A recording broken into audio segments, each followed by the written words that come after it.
All right, you Upper East Side wannabes, let's cut the crap and dive into some Gossip Girl shit. Oh, Gossip Girl. You think you know drama? We're about to expose the real deal. The real deal. Straight from the Wikipedia page itself, buckle up. It's like watching a car crash. A car crash? Yeah, in slow motion. Oh. Except the wreckage is made of designer clothes and, like, shattered trust funds. You got that right. Yeah. First off, can you believe they almost made this into a Lindsay Lohan movie? Oh, yeah. Could you picture that train wreck? I heard about that. Really? It was the original plan. No way! Yeah, imagine Lilo trying to rock Blair Waldorf's headbands. Oh my god. That queen bee attitude. That's insane. It would have been a completely different kind of disaster. Fuck, they got scrapped. For sure. But seriously, Blair and Serena's frenemy thing Oh, yeah. was the backbone of this whole messed up world. Hold on. 1 minute they're besties, Right. the next they're trying to ruin each other's lives. Classic high society drama, fueled by jealousy and a desperate need for control. Yeah, for sure. But you know what? It was also what hooked viewers. Hooked viewers. You couldn't look away from that train wreck. And let's not forget Chuck Bass, Oh, Chuck the out. walking embodiment of daddy issues. Mhm. That dude was a total asshole. Yeah. But somehow you couldn't help but be fascinated by him. Chuck Bass was a study in contradiction. No traditions, huh? He was manipulative Oh, yeah. and power-hungry, Definitely. yet there were glimpses of vulnerability beneath all that arrogance. Never saw that. Oh, it's there. Really? And his relationship with Blair, Don't even get me started. toxic as hell. Toxic? But their chemistry, undeniable. So like about a fucked up love story. Sure. And then there's Dan Humphrey, Dare. the lonely boy from Brooklyn who somehow ends up entangled with these Upper East Side elites. Dan was the ultimate outsider looking in.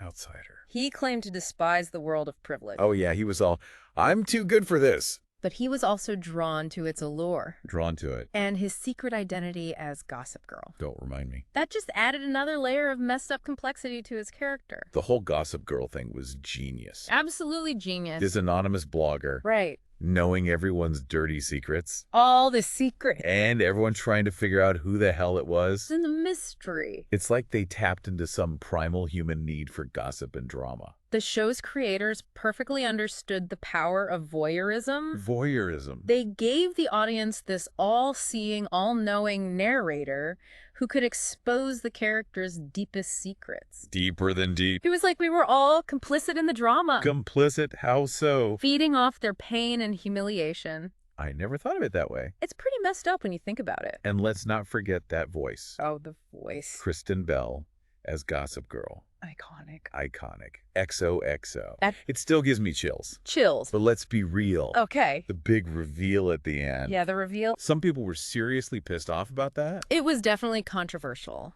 Controversial is an understatement. It subverted expectations. For sure. And left some viewers feeling cheated. Gee. Like they'd wasted all that time trying to figure it out. Right. But it also made you question everything you thought you knew about the characters. Okay, I'll give you that. It was a bold move, Oh. and it definitely sparked debate. It was a total mind fuck. Oh, yeah. But in a good way. In a good way. It made you realize that even in this seemingly perfect world It's perfect world. of wealth and privilege, Right. everyone's got their skeletons in the closet. Exactly. So true. The show wasn't just about pretty people and their fancy parties. It wasn't. It was about the dark side of human nature. The dark side. The lies we tell. The lies. The secrets we keep. The secrets. And the lengths we'll go to protect our image. Protect our image. It's a universal theme. But amidst all the backstabbing and drama, All the drama. there was also this undeniable sense of glamour. Oh, the glamour. The fashion. The fashion. The locations. Patience. The whole Upper East Side lifestyle. That lifestyle. It was aspirational. Aspirational. Even if it was totally unrealistic. The show definitely played into the fantasy of wealth and exclusivity. Fantasy, Exclusive. clothes, the parties, the luxurious apartments. Those apartments. It all created this intoxicating world that viewers wanted to be a part of. It was like watching a fashion show on crack. See, Blair's headbands. oh, the headbands. Serena's bohemian chic. So chic. Checks perfectly tailored suits. Impeccable style. It was a feast for the eyes. A feast. And don't even get me started on the product placements. Oh, the product placements? Those brands were all over the show, like white on rice. The show was a masterclass in product integration. Masterclass. They managed to seamlessly weave brands We've brands. like Verizon, Verizon, Vitamin Water, in HP, into the storyline, the storylines. making them aspirational rather than intrusive. It was like a walking billboard for everything trendy at the time. They knew their target audience. They did. They understood that teenagers and young adults were highly influenced by what they saw on screen, Influence. and they used that to their advantage. Smart. Speaking of clever, Yeah. those episode titles The titles were pretty damn genius. Yes. Each one ripped off from a movie or book title. Oh, I love that. The Wild Brunch. Clever. 17 Candles. A classic. There Might Be Blood. So fitting. It was like a game trying to spot the Yeah, reference. fun little game. And get this, the show was so damn popular, they made international versions of it. No way. Turkey, Mexico, Thailand. Wow. Even China got their own Gossip Girl. Gossip Girl worldwide. Talk about taking over the world. Taking over the world. One scandal at a time. One scandal at a time. One scandal at a time. It's crazy to think how this show about rich kids behaving badly managed to capture the imagination of so many people. Gossip Girl was more than just a guilty pleasure. More than a guilty pleasure. It was a cultural phenomenon. They've reflected Our society's fascination with wealth, wealth, status, and the allure of the forbidden. Damn, that's deep. deep. Who knew a show about bitchy teenagers could be so profound? Sometimes the most entertaining stories are the ones that make us think about the world around us. Okay, before we get too philosophical, let's Take a breath. let's take a quick break. That's good. We'll be right back to dish out more Gossip Girl dirt. Can't wait. You know, one thing that always struck me about Gossip Girl was how it perfectly captured the zeitgeist of the late 2000s. The late 2000s, huh? Like it was a time capsule Time capsule. of that era's obsession with social media, celebrity culture, Okay. and of course fashion. Seriously, those outfits were insane. Do you think the show actually, influenced how people dressed back then? Absolutely. Really? Gossip Girl was a trendsetter. Trendsetter, huh? Made headbands, Headbands, preppy blazers, lasers. and statement jewelry must-have items. Oh. And who can forget Serena's long, beachy waves? Oh, yeah. That hairstyle was everywhere. It's like the show single-handedly revived Yeah. the whole preppy, chic aesthetic. Yeah. But it wasn't just about the clothes, right? No. It was the whole lifestyle. The lifestyle. The parties, the exclusive events, the constant drama. The drama. It all felt aspirational. Aspirational. Even if it was totally unrealistic. This show tapped into this fantasy Fantasy. of wealth and privilege. Wealth and privilege. It made viewers feel like they were getting a glimpse into a world they could only dream of. A glimpse. And the marketing was brilliant. The marketing. They used those negative reviews. Negative reviews. Like every parent's nightmare. Every parent's nightmare. Mind-blowingly inappropriate. Oh, yeah, I remember that. To their advantage. So It just fueled the hype. it's like they knew all publicity is good publicity. Exactly. But beyond the hype and the fashion, Beyond that, the show also had this dark, voyeuristic undercurrent. Uh-huh. That whole Gossip Girl persona, Yeah. spying on everyone, exposing their secrets. Right.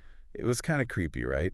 The show definitely played with the idea of surveillance and the power of information. Information. Gossip Girl was like this omnipresent force, Omnipresent. watching and judging everyone's every move. Every move. It was a commentary on how technology was changing the way we interact with each other, how privacy was becoming a thing of the past. And let's be real. Okay, let's be real. The show was full of messed up relationships. Oh, yeah. Blair and Chuck. Blair and Chuck. Serena and Dan. Serena and Dan. Nate and whoever he was hooking up with that week. Whoever.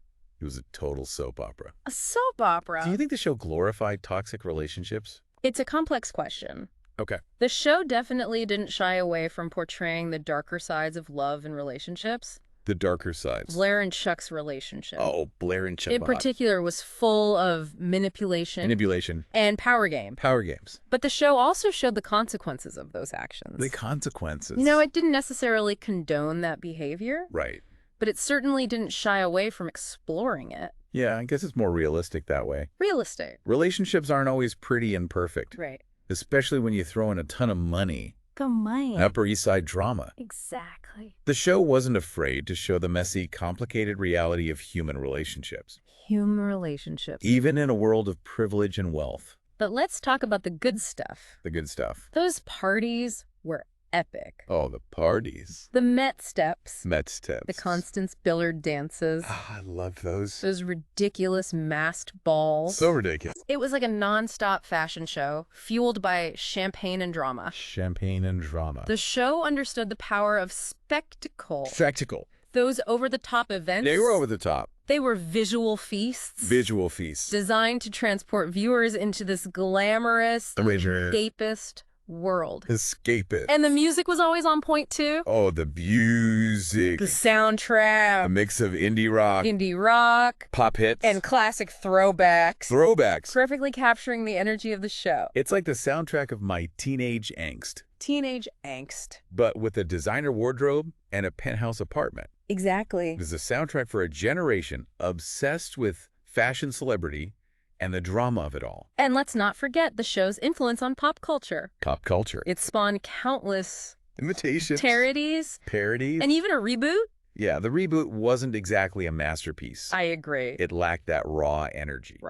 And wit of the original. It tried to recapture the magic of the original. The magic. But it felt a bit too self-aware. Too calculated. It lacked that element of surprise. And spontaneity. That made the original so addictive. It's hard to recreate lightning in a bottle. So true. Especially when the original was so damn good. You're right. Right. The original Gossip Girl was a product of its time. And it's hard to replicate that kind of cultural impact. So you're saying it's like a vintage Chanel bag. Exactly. Timeless, iconic, and impossible to duplicate. It's a piece of pop culture history. Pop culture history. That continues to fascinate and entertain. Well, let's move on to some behind-the-scenes dirt. Behind the scenes. Did those actors actually get along in real life?